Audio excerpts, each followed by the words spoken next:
Students, তোমরা অনেকে জিজ্ঞাসা করছো যে কম্পারেটিভ পরীক্ষাতে ভালো করতে গেলে স্যার ফিজিক্সের প্রতিটা চ্যাপ্টারের কতগুলো অঙ্ক আমাকে করতে হবে। স্টুডেন্টস, একটা জিনিস বলে রাখি যে কোয়ান্টিটি কিন্তু ফ্যাক্টর নয়, মানে তুমি কতগুলো অঙ্ক করছো সেটা কিন্তু ফ্যাক্টর নয়, কোয়ালিটি ইজ দ্য ফ্যাক্টর। কি ধরনের অঙ্ক তুমি করছো সেটা একটা ফ্যাক্টর। তোমাকে প্রতিটা চ্যাপ্টারের প্রবলেমে যত রকম ভেরিয়েশন হয়, অল পসিবল ভেরিয়েশন গুলো তোমাকে করে নিতে হবে। যতগুলো ভেরিয়েশন হতে পারে তোমার স্যারের উপর অবশ্যই ডিপেন্ড করছে সেটা ভেরিয়েশন গুলো নিয়ে করাচ্ছেন কিনা, যেখানে তুমি পড়ছো তার ডিপেন্ড করছে করে যাচ্ছে যে তোমাকে সেই কতগুলো ভেরিয়েশন উনি করাচ্ছেন কিনা।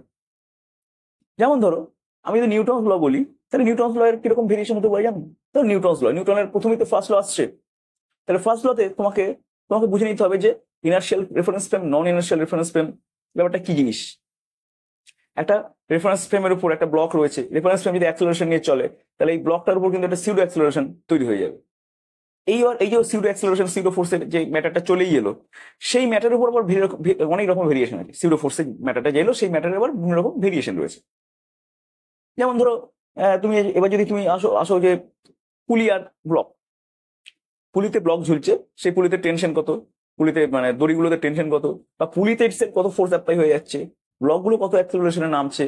এবার ব্লকগুলো বিভিন্ন রকম ওরিয়েন্টেশনে থাকছে, ব্লকের উপর ব্লক থাকছে, কখনো ভার্টিক্যাল ব্লক আর হরিজন্টাল ব্লক এইভাবে ঝুলছে।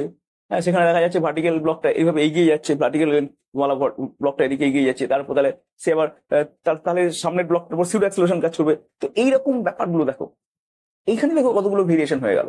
এরপরে তুমি যখন সেকেন্ড লতে আসো, তাহলে তোমার প্রধান কাজ হচ্ছে মোমেন্টামের চেঞ্জ ক্যালকুলেট করতে পারছো কিনা। সেই মোমেন্টামের চেঞ্জ কিরকম, ধরো একটা বল সোজা এসে ধাক্কা মেরে ব্যাক করছে, এখানে মোমেন্টামের চেঞ্জ তুমি ক্যালকুলেট করতে পারছো কিনা। একটা ব্লক এইভাবে, একটা বল এইভাবে এসে এইভাবে অবলিকলি ধাক্কা মেরে বেরিয়ে যাচ্ছে, সেখানে তুমি মোমেন্টামের চেঞ্জ ক্যালকুলেট করতে পারছো কিনা। এরকম অনেক রকম ভেরিয়েশন থাকবে, সেখানে তুমি দেখে দেখে অবজার্ভ করে এইসব জায়গাগুলোতে মোমেন্টামের চেঞ্জ ঠিক মতো ক্যালকুলেট করতে পারছো কিনা। ওকে, তারপর তোমার জানতে হবে যে তুমি ইম্পালস রিলেটেড প্রবলেম গুলো করতে পারছো কিনা, মানে F T is equal to M V minus U, এই যে ইম্পালস রিলেটেড প্রবলেম, এই ইম্পালস রিলেটেড প্রবলেম তুমি ঠিকমতো সলভ করতে পারো কিনা। ওকে, এরপর তোমাকে জানতে হবে যে একটা প্লেন রয়েছে, থার্ড ল এর ক্ষেত্রে একটা প্লেন রয়েছে, তারপর একটা ব্লক আছে, তারপর একটা ব্লক আছে, প্লেনটা অ্যাক্সেলারেশন নিয়ে উঠছে, তাহলে দুটো ব্লকের মাঝখানে কতটা রিয়াকশন কাজ করছে। একটা ব্লক, তারপর একটা ব্লক, তারপর একটা ব্লক, ব্লকগুলো সব স্ট্রিং দিয়ে বাঁধা, লাস্টের ব্লকে টেনশন প্রয়োগ হচ্ছে, তাহলে মাঝখানের যে স্ট্রিং গুলো সেখানে কত ফোর্স অ্যাপ্লাই হয়ে যাচ্ছে, বা ব্লকগুলো গায়ে গায়ে লাগানো আছে, তুমি ঠেলছো, তাহলে প্রত্যেকটা ব্লক একে অপরের উপর কত রিয়াকশন দিচ্ছে। এই ধরনের যে ভেরিয়েশন গুলো আছে, এরকম প্রচুর ভেরিয়েশন আছে। এরপর ধরো তুমি ভেরিয়েবল মাস সিস্টেম রয়েছে, হ্যাঁ, force is equal to M D V D T, আর ভেরিয়েবল মাস সিস্টেম হলে কি হবে, force is equal to V M D M D T. তো এই ধরনের যে ভেরিয়েবল মাসের উপর অনেক রকম ভেরিয়েশন আছে, সেই ভেরিয়েবল মাসের উপর ভেরিয়েশন গুলো তুমি সবগুলো জানো কিনা।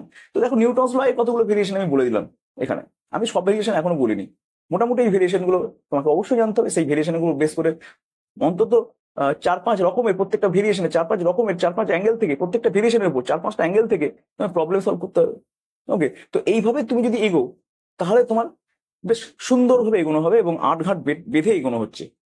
কিন্তু তুমি এটা নিয়ে মাথা খারাপ করো না যে কত কোয়ান্টিটি, কতগুলো অঙ্ক তুমি করলে। ওকে, সব ভেরিয়েশন গুলো তুমি করার চেষ্টা করো।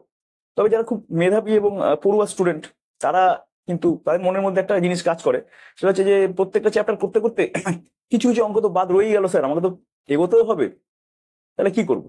সেই অঙ্কগুলো নিয়ে পড়ে থাকবো, নাকি আমি এগিয়ে যাবো? স্টুডেন্ট, তোমাকে অবশ্যই এগিয়ে যেতে হবে। তুমি পরিশ্রম করো, তুমি পড়াশোনা করো, এবং যতগুলো সম্ভব ভেরিয়েশন সলভ করো। তোমার রেঞ্জের মধ্যে যতগুলো প্রবলেম সেই মুহূর্তে করা সম্ভব হচ্ছে তুমি করো। কিন্তু স্যার যখন অন্য টপিক সুইচ করছে, তখন তোমাকে কিন্তু অন্য টপিকের দিকে সুইচ করতে হবে এবং সেই টপিকটা শিখে নিতে হবে। তাহলে প্রশ্ন হচ্ছে, স্যার ওই অঙ্কগুলো কি হবে? এগুলো বাকি রইল, ওই অঙ্কগুলো যদি পরীক্ষায় চলে আসে তাহলে কি হবে? আমি তো পারবো না। পারবে না কেন? অবশ্যই পারবে, কারণ ওই অঙ্কগুলো কোনো না কোনো ভেরিয়েশনের অঙ্গ। এছাড়াও তুমি যখন মুভ করতে করতে এগোচ্ছ, তখন স্যার তো তোমার মক টেস্ট নিচ্ছেন। যখন প্রিভিয়াস চ্যাপ্টার গুলোর উপর মক টেস্টের ব্যবস্থা স্যার করে ফেললেন, যে এক সপ্তাহ পর এখানে মক টেস্ট আছে, তখন তুমি আবার সুযোগ পেয়ে গেলে যে অঙ্কগুলো তোমার বাদ দিয়ে চলে গেছিল সেই অঙ্কগুলো করা, তুমি আবার সেই অঙ্কগুলো করে ফেলো। ওকে, এইভাবে তুমি দেখো এগোতে থাকবে। কারণ তুমি দেখো কদিন পরে কতগুলো চ্যাপ্টার হওয়ার পর আবার স্যার আবার মক টেস্ট, তখন আবার তুমি সুযোগ পেয়ে যাবে সেই অঙ্কগুলো যেগুলো আবার আরো বাকি আছে সেগুলো করা। আবার চ্যাপ্টার উপরে স্যার আবার মক টেস্ট, তখন তুমি আবার সুযোগ পেয়ে যাবে যে অঙ্কগুলো বাকি ছিল সেই অঙ্কগুলো করার। তো এইভাবে তুমি এগোতে থাকবে। এখনই সব অঙ্ক একবারে ঝট করে ফেলা, এটা কিন্তু অসম্ভব প্রায়। ইভেন একটা ক্যাপাসিটারকে তুমি যদি চার্জ করতে যাও, সেই ক্যাপাসিটার কিন্তু 100% চার্জ হয় না। হয় কি? হয় না। সেরকম ভাবেই পড়াশোনাটাও, তুমি পড়াশোনার সব অঙ্ক সব কিছু জানতে পারো না, এটা সম্ভব না। হ্যাঁ, তোমাকে কি করতে হবে, বিভিন্ন রকম ভেরিয়েশন বুঝতে হবে। একটা টপিকের উপরে বিভিন্ন রকম ভেরিয়েশন বুঝতে হবে, বিভিন্ন রকম ভেরিয়েশনের প্রবলেম বুঝতে হবে। সেই ভেরিয়েশন গুলোর আবার ভেরিয়েশন, সেই ভেরিয়েশন গুলোকে বুঝতে হবে। অর্থাৎ এইভাবে তুমি যদি এগোতে থাকো তাহলে কিন্তু কোনো সমস্যা হবে না। এবং লাস্টে আমি বলবো অবশ্যই যে কম্পিটিটিভ পরীক্ষা নিয়ে যখন কথাটা উঠলো, তাহলে এটাও খুব দেখার দরকার যে সেই ধরনের কম্পিটিটিভ পরীক্ষায় কিরকম কিরকম প্রবলেম আসে, সেই রকম প্রবলেম গুলোকে ডিল করতে হবে। এটা প্রথমেই নয়, প্রথমে তোমাকে এরকম ভেরিয়েশন গুলো সলভ করতে করতেই আসতে হবে। একদম শেষে যখন সিলেবাস শেষ হয়ে গিয়েছে, তুমি প্র্যাকটিস করছো, তুমি যদি পারফেক্ট কোনো এক্সামের জন্য প্র্যাকটিস করতে পারো, তাহলে সেই এক্সামের কিরকম প্রবলেম আছে সেই প্রবলেম গুলোকে তোমাকে দেখতে হবে। অর্থাৎ প্রিভিয়াস ইয়ার সলভ করতে হবে, সেই এক্সামের প্রিভিয়াস ইয়ার গুলো অবশ্যই দেখতে হবে। যত বছরের সম্ভব তত বছরেরই প্রিভিয়াস ইয়ার তোমাকে দেখে রাখতে হবে। এটা পরের কাজ। অবশ্যই এটাও করা যেতে পারে, যখন তুমি পড়ছো তখনই প্রিভিয়াস ইয়ার গুলো থেকে সলভ করতে পারো। কিছু ভেরিয়েশন করলে বই থেকে, কিছু ভেরিয়েশন করলে তোমাদের স্যার যা করাচ্ছেন, কিছু তুমি প্রিভিয়াস ইয়ার থেকে করলে, যতটা করা সম্ভব। স্টুডেন্ট সব করা তো সম্ভব নয়, তাই যতটা করা সম্ভব টেকনিক্যালি সেইগুলো করে তুমি আস্তে আস্তে আস্তে আস্তে এগোতে থাকো। এবং এগোতে এগোতে আগের চ্যাপ্টার গুলো যখন মক টেস্ট নেওয়া হবে, তখন সেই মক টেস্ট নেওয়ার সময় আরেকবার তুমি ব্যাপারটাকে রিভিশন করো, ঝালিয়ে নাও, বা যেগুলো বাকি আছে সেগুলো করে ফেলো। ওকে স্টুডেন্ট, আশা করি এই ভিডিও থেকে তোমরা বুঝতে পারলে যে তোমাদেরকে কিভাবে কম্পিটিটিভ এক্সামের জন্য তৈরি হতে হবে। ওকে, দেখা হচ্ছে নেক্সট ভিডিও।